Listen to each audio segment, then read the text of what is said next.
Добре дошли в Lufthansa Technik София!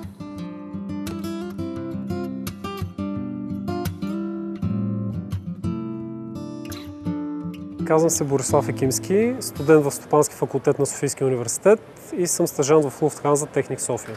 Основната причина да кандидатствам в стажанската програма на Empower беше обучението в Благоевград и по-точно практическата му насоченост и това, че лекции се провеждат от професионалисти в своите области. Друга причина да кандидатствам бяха хората, т.е. другите стажанти в програмата, като се надявах, че ще има хора с моите разбирания, ценности и виждания. Избрах да бъда стажант в Lufthansa Technik София, защото прецених, че измежду трите компании, които прилагаха стаж в отдел човешки ресурси, това е компанията, това е мястото, където ще натрупам най-много опит в областта. Най-ценното за мен от стажанската програма на Empower беше организацията и дисциплината, както в обучението в Благоевград, така и в Lufthansa Technik.